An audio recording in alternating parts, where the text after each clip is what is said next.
Dieu combat pour toi. Josué prit tout cela en une seule fois, car l'Éternel, le Dieu d'Israël, combattait pour Israël. Josué 10 vers 42. Dieu combat pour toi. Cette vérité traverse toute la Bible. Depuis les premiers récits de la Genèse jusqu'au livre de Josué, nous voyons un Dieu qui ne reste pas loin, mais qui agit pour sauver, protéger et guider ceux qui lui font confiance.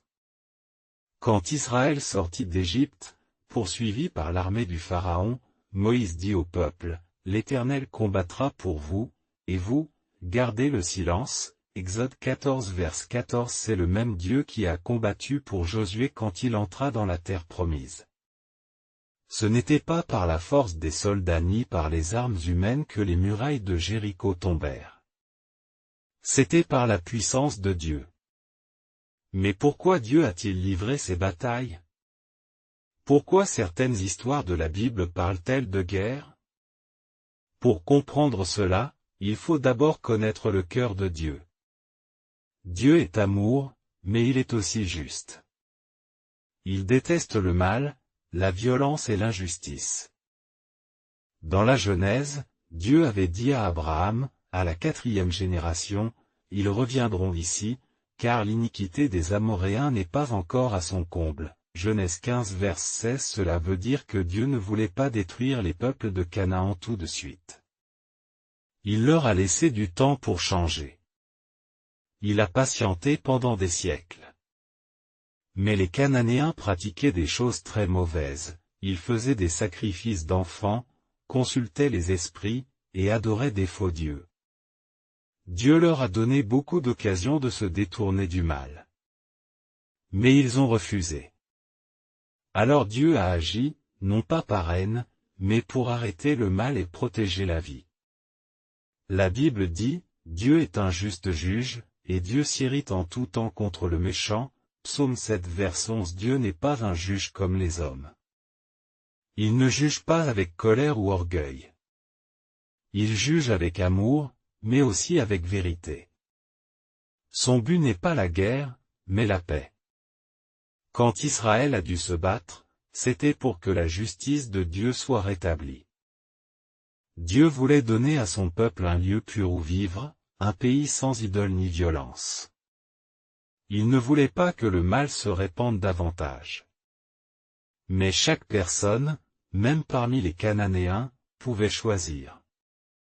Rahab, la femme de Jéricho, a cru en Dieu et a été sauvée. Cela montre que Dieu ne rejette personne qui se tourne vers lui. Dieu est un juge juste, mais aussi un Dieu patient. Il donne toujours une chance à chacun de changer. Et ce principe reste vrai pour nous aujourd'hui. Dieu nous laisse libres de nos choix. Il ne nous force pas. Il dit, « Je te propose la vie et la mort, la bénédiction et la malédiction. Choisis la vie, afin que tu vives. » Deutéronome 30, vers 19. Chaque jour, nous avons ce choix, suivre Dieu ou suivre notre propre chemin. Choisir Dieu, c'est choisir la vie, la paix et la lumière. Et pourtant, même quand nous tombons, Dieu continue de combattre pour nous.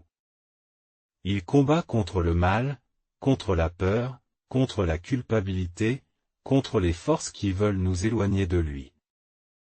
Le prophète Ésaïe a annoncé un jour de paix, un monde nouveau où il n'y aura plus de guerre.